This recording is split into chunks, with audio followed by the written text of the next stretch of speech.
welcome to the CX Central podcast. My name is Justin Tippett, and to my long-term listeners, apologies. I know it's been a little while since my last one, but between, lockdowns and feeling a little bit sick, it's taken me a while to get back to this. But you know what? I'll come back for a good reason, because I get to catch up with my great friend and, of course, all-round CX and contact center expert, Mr. Daniel Lord. Welcome back, Daniel. Hi, Justin, and I'm glad you're doing better.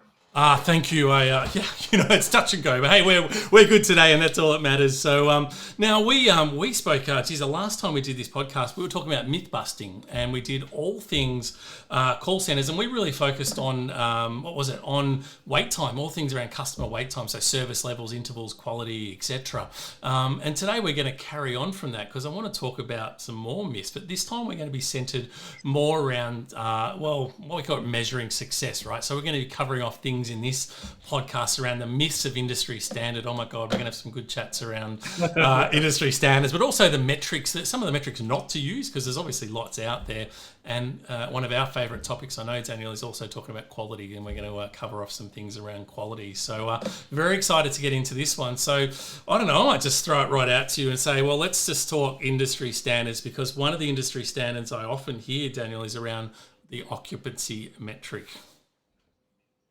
Yeah. Well, first off, I always shiver when I hear that word industry standard. And Justin, you've hosted our contact center class many, many times, and a very common refrain from people in that class, probably by the time they're about 3/4 through, is, now I get why I can't rely on these mythical industry standards. In fact, I think that's where we got the idea for this podcast.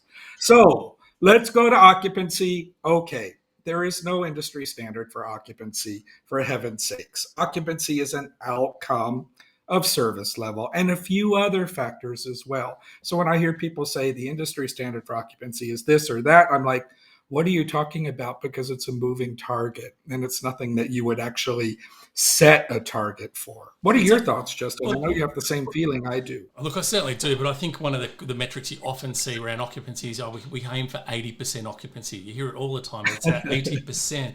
But Daniel, we know, as you just said, that it's pretty hard to set an occupancy target, isn't it? So, but for those that are listening, because I suspect some people listening going, yeah, but why is it hard? Why is it hard to set an occupancy for 80%?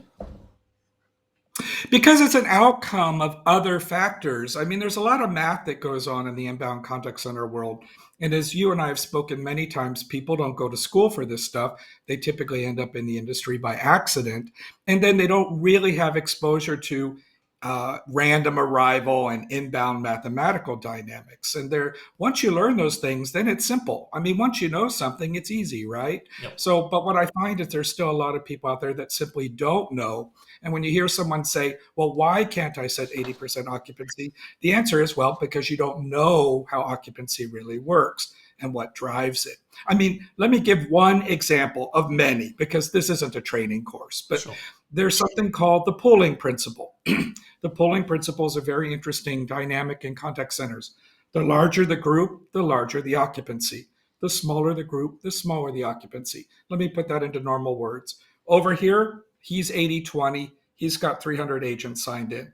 Over here, she's 80-20. She's got 20 agents signed in. They're both at 80-20. So a person might logically, maybe that's the wrong word, but they might logically think, oh, then the occupancy rate will be the same. Absolutely not. The pooling principle teaches us the guy that's got 300 agents signed in, those agents will have a much bigger occupancy. I always say big Q, big occupancy. Whereas over here, her 20 or 30 agents will have a much lower occupancy. That's just a mathematical dynamic. There is no morality to it. It just is what it is. And anyone that runs a night shift compared to a day shift, you might notice that when you look at your night shift figures, the occupancy rate for night shift is always lower. And you're like, why is that so? Well, it's usually because the group size at night is smaller. Perhaps you don't get as many contacts in the night. So that's just merely one reason that occupancy can't be set. Now, Justin, I will say one thing and let you comment on this. Obviously, there's an ideal rate of occupancy, but there's a big difference between ideal and what you're actually going to achieve. I think it's important to make that distinction. Yeah, sure. And I think the basic premise behind occupancy, for those that haven't heard much about it, is really that In theory, the higher the occupancy, it just means less breaks between calls for agents. This means you're really busy. It's call after call after call. And typically, when you're in a call center like that, you can expect to have higher attrition. People are going to leave because it's a crap call center to work in, to put it bluntly. But when you've got low occupancy, it means you're not necessarily the most efficient call center around. There's lots of periods between calls. And I always use examples of emergency services that, they have to answer 100% of calls in 5 seconds, right? Wow, well, that's super high. But as a result, they're going to have very low occupancy. There's not a lot of calls that are being presented, and agents are sitting around because they have to. They've got to be available to take that next call when it comes through. So, yeah, there we go. Occupancy. Hopefully that expands a little bit for those of you who go, wow. And I'll add one more touch to occupancy. I always say this: you're either occupied or you're available. And I always use the example of a toilet. Forgive me. The toilet is either occupied or the toilet is available. So if you have 80% occupancy, that means you're 20% available. I want to go to your emergency center for a second. If you really need to answer calls quickly, you're going to have agents available to do that. And when you say that, you're like, oh, yeah, you're right. The occupancy rate in the emergency center should be lower because we have to have people available to handle those calls. So I like your example. Awesome. There you go. Well, we've learned 2 things already. I love the pooling principle, and now I've got the toilet principle as well. So I'm combining the 2. Not too much, but yeah.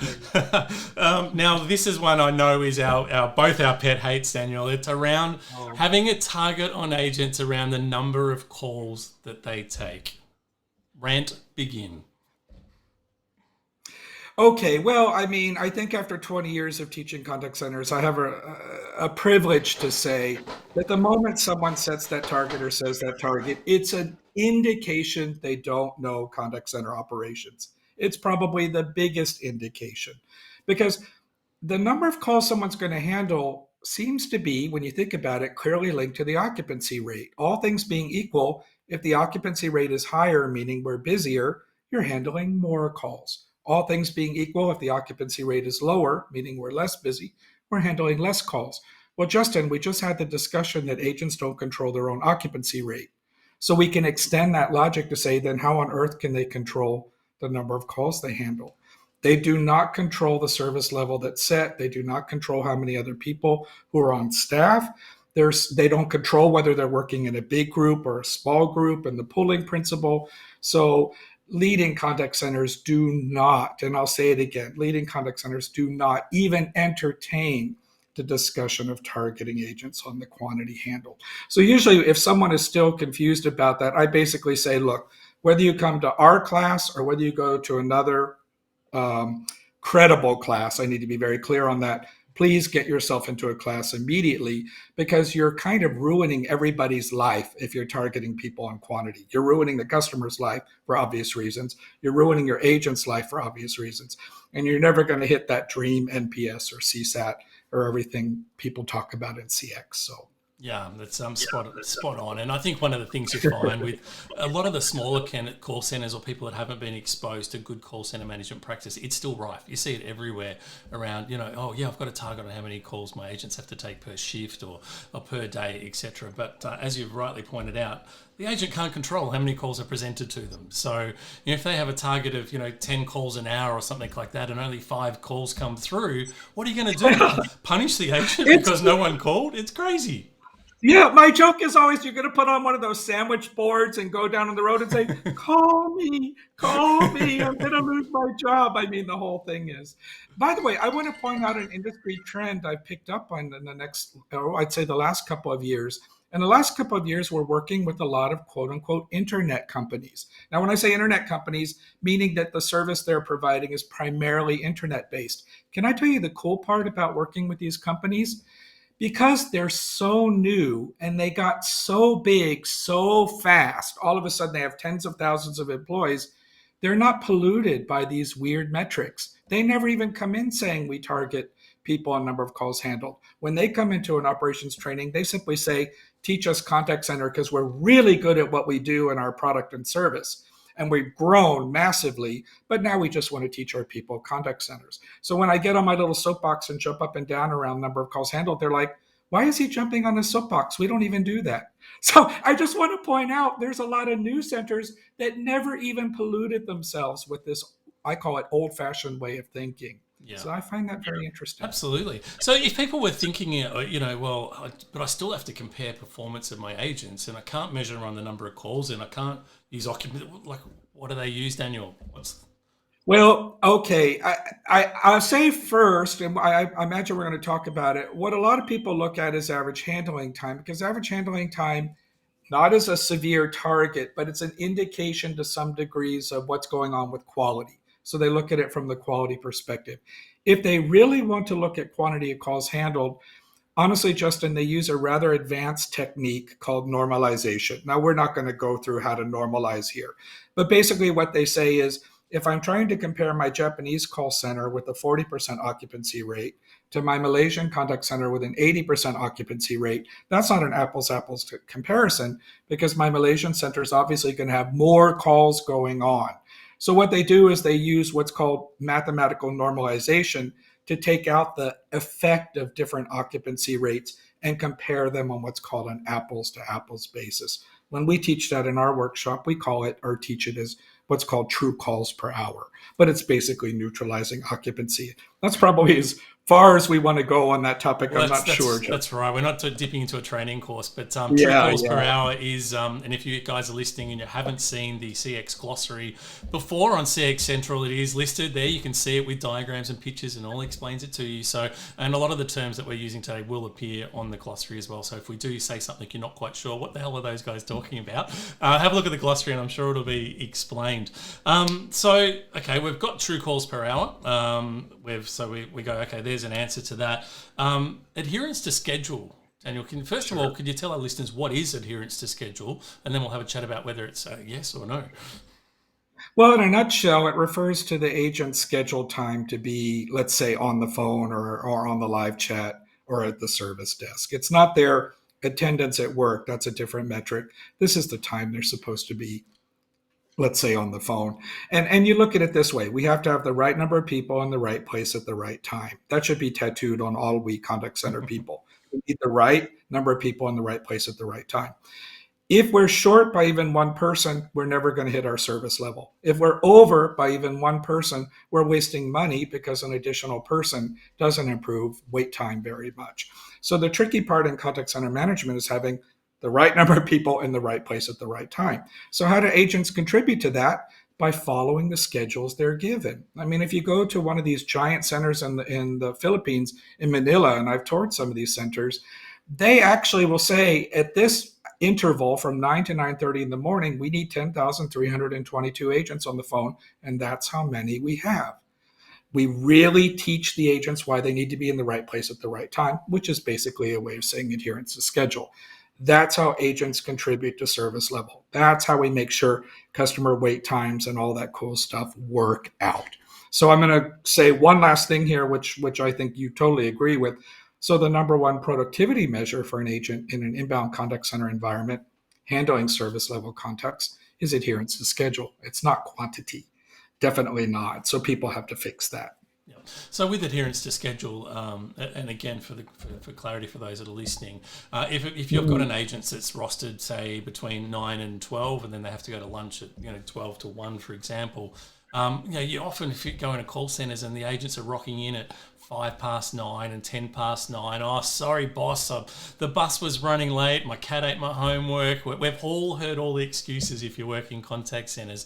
But that adherence to schedule is what we're talking about here. Is it is so critical. If you're scheduled to start at 9 o'clock, all our modelling, all our Erlangs, which we'll talk about in other episodes, all assume that you've got all the agents that are supposed to be there at 9 o'clock are there. And if they're not, it causes service level problems, which ultimately impacts all your customers that are going to call in. So that's why we place so much importance on that adherence to schedule metric. So if you're not using adherence to schedule, we strongly suggest you start. It's a bit surprising, but again, Justin, we're being gentle by saying most people don't go to school for this. But in this day and age, we're in 2021 as we record this, there's a lot of resources around that can help people get this right. So at some point, there's not an excuse anymore not to have. I think when we started teaching this kind of stuff back in 2002, 2003, and so on, at that time, it was fair. The landscape was different. People really didn't know. But in 2021, it's a bit, ugh. I will say this, every contact center has an adherence to schedule issue. We're always all battling to some degree to get great adherence to schedule. What's different here is some centers have figured it out. They teach their agents, they set the right metrics. Their problem is little. And the center literally next door to them, and the office tower next door to them, has a massive adherence to schedule problem. So it has a lot to do with the culture of the contact center and the metrics they set. Yeah, I think the only out that I would probably be willing to give people is adherence to schedule is often very technology driven. The rosters are in your call center system. We know when someone's late, there's alerts flashing on the screen, you run reports, etc. But of course, in a lot of small call centers, they may not have that sort of technology. But I still say it's not an excuse, because you still know where your agents should be, and you can still. Can I give you a true story of a contact center manager I met in Singapore? She said, Dan, I only have 50 or 60 people, and we're always short-staffed at 9 a.m. Now, I'm not recommending her approach. I'm just describing how clever she was. She gave all the agents an orange flag, and she said, when you come in the morning, I want you to put that orange flag up on your cubicle. And what she would do at 9 a.m. is she could stand up and look out across 50 or 60 people, and then any place where there was not an orange flag, where that person was supposed to be logged in, that was taken away from that agent's performance in terms of adherence to schedule. So I think there are very smart ways managers of smaller centers, without the technology, they can still build a culture. I actually think it's easier to build culture in smaller groups than it is in larger groups. Yeah, and I think some people are probably listening to that and freaking out, going, wow, what a horrible place to work. But I think, if you tried to, if you're going to put flags up and put your hand up when you want to do stuff. But I think the message that we're trying to get through is adherence to schedule is a critically important metric in your contact center. And if agents understand why, and I think that's, from Daniel, we've both been training for a long period of time, that I use this thing called the power of one. I think you probably use something very similar. It's just saying, here's the impact just one agent being late has on your whole center's performance. But there's no good just the center managers and the team leaders knowing that. But if you teach your agents that, they understand, that's why my team leader is going to be frustrated if I'm running a few minutes late, etc. So I think empowering your agents with that information and knowledge actually goes a big way to fixing that culture thing that you're talking about. Well, for years and years and years, the number one way to improve adherence to schedule, to improve that, is to teach it to agents. That's always been the number one. But you can't teach an agent something you yourself don't know. So you have to understand the role of adherence and then build that culture, which is why the flag thing really worked, because it wasn't about giving permission to agents or not empowering them. It was about agents recognizing how important they were to the success of a center. And just to maybe highlight a different view of that, when one agent is late, who has to handle all the additional workload? All the other agents. Yeah. So it's not just a fairness to the customer, it's a fairness to the colleagues and people you work with. And believe me, at some point, a group of agents notices when people are constantly coming in late, or they're going out and smoking 3 cigarettes at break instead of 1, blah, blah. They notice. And then they're surprised when their bosses don't actually do anything about it. So it can actually cause a dip in morale for sure. So I'd rather use the flag thing to get things right than allow morale to go all over the place and my customers suffer, my employees suffer. But as you said, it's education. Fantastic. The other one we want to touch, Daniel, is AHT. I know we mentioned it just a little bit earlier, but AHT, which is average handle time. Daniel, there are a lot of call centers that still use average handle time as a metric for measuring call center agent productivity. I already know the answer, but I really want to hear your perspective on this. Why should they not use it as a productivity metric? Well, I'll put it this way. It's not a matter of using it as productivity. It's the amount of weightage you put on it. Because what I always say about productivity is it's a basket of KPIs. And there's usually 2 or 3, sometimes 4 things people put in that basket. But the weightage really matters. So adherence to schedule tends to be the biggest weight. Adherence to schedule is a much lesser weight. What's the reason for that? Because the concept is you give people KPIs over which they have control. But most of what drives average handling time is not in an agent's control. And I think that's the wake-up call a lot of senior folks need to think about and get in touch with, which is Well, my agents can't control the level of knowledge of a customer. My agents can't control how willing the customer is to accept the solution that was presented. My agents can't control when our system hangs. Our agent can't control that our knowledge management system sucks. There's just too many factors. Yeah, So yeah. why would you over assign a KPI? Now, when we teach AHT, we typically say something like 20 to 25% of AHT lies in the hands of agents. Which is why it's probably okay to put in some weightage in your basket of KPIs, but not the significant weightage that you see in some centers, unfortunately. Yep, no, that's a great point. And I think the quick summary for that is you're 100% right. There's so many factors that agents cannot control themselves. And how many call centers have we all rung in our own lives when the agent says, oh, sorry, just give me a moment. The system's just running really slow. It happens everywhere, right? And of course, that adds to average handle time. That's just one example going, well, the agent has no control. If your system's running slow or the internet's a little bit slow, so why are we placing so much emphasis on this metric that has so many things that an agent can't control? Yeah, and there's probably, I'd like to add one thing too. Just keep in mind too, when people set these targets, sometimes they assume that the average handling time is the same throughout a 12-hour day or a 10-hour day or 24-hour day. But as you and I both know, what customers call about in the morning is different than what they call about in the afternoon. That's called call mix. The kind of customer that calls you in the morning is different than the kind of customer that calls you in the afternoon. That's a customer mix. And places like banks and insurance companies have really figured this out and gotten very scientific about it. So I'm like, stop and think. Are you really think you're going to have 500-second AHT across every half hour of the day? No, it's going to be different calls in the morning, different calls in the afternoon, for example. Yeah, it's a great point, and I think it goes with a lot of call center data. That's why intervals and looking at interval data is so important, because you can't just look at it and go, that's an average across the day, and therefore we'll use that. So it's a bonus point for everyone that's listening as well. Now with AHT, Daniel, I know we want to talk about quality, and there is clearly a correlation between AHT and quality. The point here is, and the most popular post I ever had on LinkedIn got more than 10,000 likes, if you can imagine. And it was an article on AHT, which I wrote out of frustration. It was probably 6, 7, 8 years ago I wrote that. That's still the number one thing I wrote on LinkedIn. And I said, look at AHT as your exhaust from quality. If you have a monitoring form and you ask someone to say, good morning, Mr. So-and-so, how can I help you? And you require them to give these 3 points, and you require them to say, is there anything else I can do to help you? And someone is following all those points, in other words, giving you the kind of quality that you're looking for, the AHT becomes an outcome of that. So I often am like, please keep in mind that AHT is an exhaust from your quality. If you want someone to upsell, that's going to impact your quality. If you want someone to close or get a first contact resolution that includes saying these 5 things, like one of our client requires, that is going to drive the AHT. So I love to say, start with your quality first and then see what AHT results. It never works the other way around. You never say, give great quality within 3 minutes. I mean, that's ridiculous.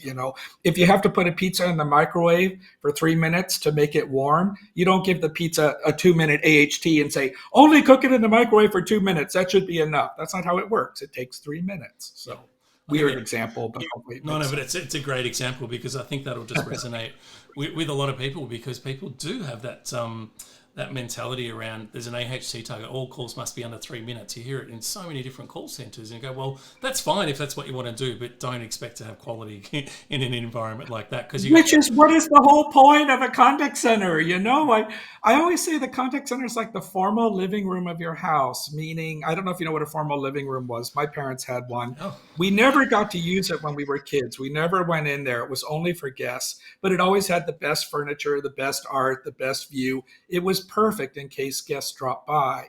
The rest of the house could be a disaster, but the formal living room was always great. Well, that's how I think of a contact center. Not every customer is going to use it, but when a customer drops by, shouldn't that be the best of the best?